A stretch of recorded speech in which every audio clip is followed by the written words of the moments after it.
ಈಗಾಗಲೇ ನಾನು ಮಾಧ್ಯಮದ ಮಿತ್ರರ ಜೊತೆ ಮಾತಾಡಿದ್ದೀನಿ ಇದ್ರ ಬಗ್ಗೆ.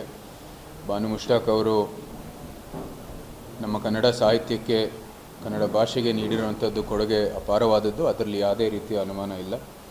ಜೊತೆಗೆ ಒಂದು ಸಾಮಾಜಿಕ ಹೋರಾಟನೂ ಕೂಡ ಮಾಡಿರ್ತಕ್ಕಂಥದ್ದು. ಮುಸ್ಲಿಂ ಮಹಿಳೆಯರಿಗೆ ಸಮಾನವಾದಂಥ ಹಕ್ಕು ಕೊಡೋ ದೃಷ್ಟಿಯಲ್ಲಿ, ಅವರಿಗೆ ಮಸೀದಿಗೆ ಪ್ರವೇಶ ಕೊಡೋ ದೃಷ್ಟಿಯಲ್ಲಿ ಭಾಳಷ್ಟು ಕೆಲಸವನ್ನು ಮಾಡಿದ್ದಾರೆ. ನಾವು ಅವ್ರಿಗೆ ದಸರಾಗೆ ಆಹ್ವಾನ ನೀಡೋದ್ರಲ್ಲಿ ಏನೂ ಸಮಸ್ಯೆ ಇಲ್ಲ, ನಮ್ಮದು ಕೂಡ ಏನೂ ಆ ಥರ ಭಿನ್ನಾಭಿಪ್ರಾಯ ಇಲ್ಲ. ಒಂದೇ ಕೇಳೋದು, ಹೌದು ದಸರಾ ಇವತ್ತು ಆಧುನಿಕ ಒಂದು ಸಂವಿಧಾನದ ಚೌಕಟ್ಟಿನಲ್ಲಿ ಒಂದು ಜಾತ್ಯತೀತ ದೃಷ್ಟಿಯಲ್ಲಿ ರಾಜ್ಯ ಸರ್ಕಾರ ಮಾಡೋದು, ಆದರೂ ಸಹ ಇದರ ಹಿನ್ನೆಲೆ ಒಂದು ಧಾರ್ಮಿಕ ಪದ್ಧತಿ, ಧಾರ್ಮಿಕ ವಿಧಿ, ಧಾರ್ಮಿಕ ಪಾರಂಪರೆ. ಆ ದೃಷ್ಟಿಯಲ್ಲಿ ಅವರು ಆ ತಾಯಿ ಚಾಮುಂಡೇಶ್ವರಿಯಲ್ಲಿ ನಂಬಿಕೆ ಇದೆಯಾ, ಧಾರ್ಮಿಕ ಭಾವನೆಯಲ್ಲಿ ಯಾವುದೇ ರೀತಿಯ ಒಂದು ಧಕ್ಕೆ ಕೊಡದೇನೆ ಅವರು ಕೆಲಸವನ್ನು ಮಾಡಿದ್ದಾರೆ ಅಂತ ಸಹಜವಾಗಿ ನಮ್ಮೆಲ್ಲರ ಒಂದು ಪ್ರಶ್ನೆ ಇದೆ. ಆ ನಿಟ್ಟಿನಲ್ಲಿ ತಾವೆಲ್ಲರೂ ಆಗಲೇ ಹೇಳಿದ್ದೀರಾ, ದಸರಾ ಅವರು ಆಗಲೇ ಇದಕ್ಕೆ ಪ್ರತಿಕ್ರಿಯೆ ಕೊಟ್ಟಿದ್ದಾರೆ ಅಂತ, ಅವರು ಇದನ್ನು ಗೌರವಿಸ್ತಾರೆ ಅಂತ. ತಾಯಿ ಚಾಮುಂಡೇಶ್ವರಿಗೆ ಗೌರವ ಇದೆ. ಮತ್ತು ಅವರ ಒಂದು ಬಾಲ್ಯದಲ್ಲಿ ದಸರಾಗೆ ಬಂದು, ಅಂದಿನ ನಮ್ಮ ತಾತನವರ ಕಾಲದಲ್ಲಿ, ಜಯಚಾಮರಾಜ ಒಡೆಯರವರ ಕಾಲದಲ್ಲಿ ಬಂದು ಭಾಗವಹಿಸಿದ್ದಾರೆ. ಆ ಒಂದು ದಸರಾ ವೈಭವಕ್ಕೂ ಕೂಡ ಅನುಭವಿಸಿದ್ದಾರೆ ಅಂತ ಹೇಳಿದ್ದಾರೆ. ಸೊ ಅದು ಅವ್ರಿಗೆ ಸ್ಪಷ್ಟೀಕರಣ ಕೊಟ್ಟಿದ್ದರೆ ನಮ್ದೇನು ಸಮಸ್ಯೆ ಇಲ್ಲ. ತಾಯಿ ಚಾಮುಂಡೇಶ್ವರಿಗೆ ಗೌರವ ಕೊಟ್ಟಿದ್ರೆ ನಮಗೇನು ಸಮಸ್ಯೆ ಇಲ್ಲ.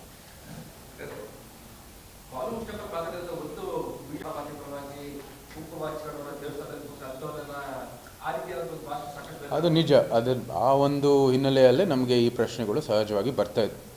ಆ ಒಂದು ಏನು ಹಸಿರು ಮತ್ತು ಕೇಸರಿಯ ಧ್ವಜ, ಹಸಿರು ಅಲ್ಲ ಕೇಸರಿ ಮತ್ತು ನಮ್ಮ ಕೆಂಪು ಮತ್ತು ಅರ್ಶಿನ ಮತ್ತು ಕೇಸರಿಯ ಒಂದು ಧ್ವಜ, ಅರ್ಶಿನ ಮತ್ತು ಕೆಂಪು ಧ್ವಜ ಮುಂದೆ, ಭುವನೇಶ್ವರಿ ತಾಯಿ ಮುಂದೆ, ಇದೆಲ್ಲನೂ ಕೂಡ ಅವರು ವಿರೋಧವನ್ನು ಮಾಡಿದರೆ, ನಾವು ಒಂದು ಅಲ್ಪಸಂಖ್ಯಾತ ಮಹಿಳೆ ಆಗಿ ನಾನೇ ಹೋಗಿ ಎಲ್ಲಿ ನಿಲ್ಲಬೇಕು ಅಂತ ಹೇಳಿರೋದು, ಅದು ನಮ್ಮೆಲ್ಲರಿಗೂ ಗೊತ್ತಿರೋ ವಿಚಾರ. ಆ ಹಿನ್ನೆಲೆಯಲ್ಲೇ ನಾವು ಇದಕ್ಕೆ ಪ್ರಶ್ನೆ ಮಾಡ್ತಾರೆ.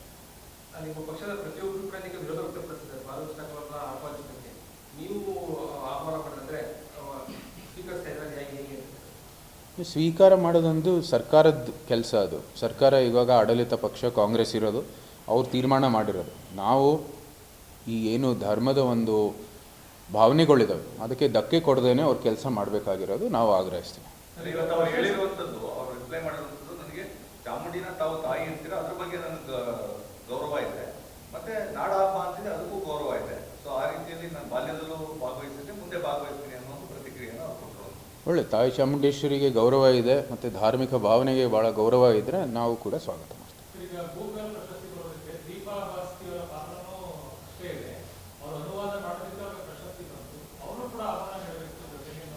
ಈಗಾಗಲೇ ನಾವು ಇದ್ರ ಬಗ್ಗೆ ಮಾತಾಡಿದ್ವಿ, ಹೇಳಿದ್ವಿ. ಸಾಮಾನ್ಯವಾದಂಥ ಒಂದು ಸ್ವಾಗತವನ್ನು ಅವ್ರಿಗೂ ಕೂಡ ಕೊಡಬೇಕಾಗಿದೆ. ಅವ್ರಿಗೂ ಕೂಡ ಈ ಒಂದು ವೇದಿಕೆಯಲ್ಲಿ ಅವಕಾಶ ಕೊಡಬೇಕಾಗಿದೆ. ಅವರು ಕೊಡಗಿನ ಒಬ್ಬರು ನಿವಾಸಿಯಾಗಿ ಅವ್ರಿಗೂ ಕೂಡ ಒಂದು ಗೌರವ ಕೊಟ್ಟರೆ ಒಳ್ಳೆಯ ರೀತಿಯ ಒಂದು ಕೆಲಸ ಆಗುತ್ತೆ. ಸಾಮಾನ್ಯವಾಗಿ ನಮ್ಮ ಕೊಡಗು ಜಾಸ್ತಿ ಒಂದು ವೇದಿಕೆಯಲ್ಲಿ ಎಲ್ಲೂ ಗುರುತಿಸ್ಕೊಳ್ಳೋದಿಲ್ಲ. ನಮ್ಮ ಕೊಡಗಿನ ನಿವಾಸಿಗಳಿರ್ಬೋದು, ಕೊಡಗಿನ ಅನೇಕ ಒಂದು ವ್ಯಕ್ತಿಗಳು ಒಳ್ಳೆ ಕೆಲಸ ಮಾಡಿರೋದು, ಸಾಧನೆಗಳಿರೋರು ಈ ಥರ ಒಂದು ದೊಡ್ಡ ವೇದಿಕೆ ಸಿಕ್ಕಿರಲಿಲ್ಲ.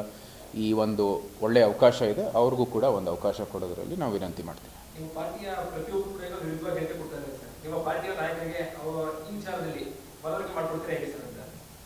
ಪಾರ್ಟಿಯ ನಿಲುವಲ್ಲಿ ನನ್ನ ನಿಲುವಲ್ಲಿ ಏನು ವ್ಯತ್ಯಾಸ ಇಲ್ಲ. ನಾನು ಹೇಳಿದ್ದೀನಿ, ಧಾರ್ಮಿಕ ಭಾವನೆಗೆ ಯಾವುದೇ ರೀತಿಯ ಧಕ್ಕೆ ಕೊಡಬಾರ್ದು. ಅವರು ತಾಯಿ ಚಾಮುಂಡೇಶ್ವರಿಗೆ ಗೌರವ ಕೊಡಬೇಕಾಗಿದೆ. ಧಾರ್ಮಿಕ ಪಾರಂಪರೆ, ಧಾರ್ಮಿಕ ಪದ್ಧತಿ, ದಸರಾ ಆಚರಣೆಯ ಧಾರ್ಮಿಕ ಹಿನ್ನೆಲೆಗೆ ಗೌರವವನ್ನು ಕೊಡಬೇಕಾಗಿದೆ. ಅದು ಅದರಲ್ಲಿ ಎರಡು ಮಾತಿಲ್ಲ, ಅದರಲ್ಲಿ ಯಾವುದೇ ರೀತಿಯ ಭಿನ್ನಾಭಿಪ್ರಾಯ ಇಲ್ಲ.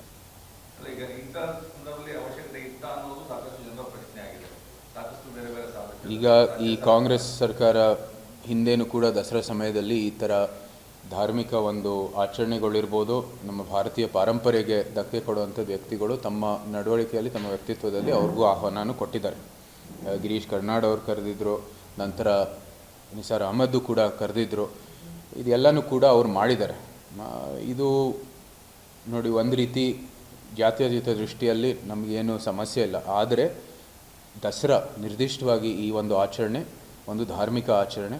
ಮತ್ತು ಇವತ್ತು ಕೂಡ ಸರ್ಕಾರಿ ವ್ಯವಸ್ಥೆಯಲ್ಲೂ ಕೂಡ ಅವರು ತಾಯಿ ಚಾಮುಂಡೇಶ್ವರಿಗೆ ಪುಷ್ಪಾರ್ಚನೆ ಮಾಡಿ ಈ ವಿಧಿಯನ್ನು, ಈ ಒಂದು ಆಚರಣೆಯನ್ನು ಪ್ರಾರಂಭ ಮಾಡೋದು. ಆ ನಿಟ್ಟಿನಲ್ಲಿ ಅವರು ಅತಿಥಿಗಳನ್ನು ಆಹ್ವಾನ ಮಾಡುವಾಗ ಯಾರದೇ ಒಂದು ಭಾವನೆಗೆ ಧಕ್ಕೆ ಕೊಡದೇನೆ ಅವ್ರನ್ನ ಆಹ್ವಾನ ಮಾಡಬೇಕಾಗುತ್ತೆ.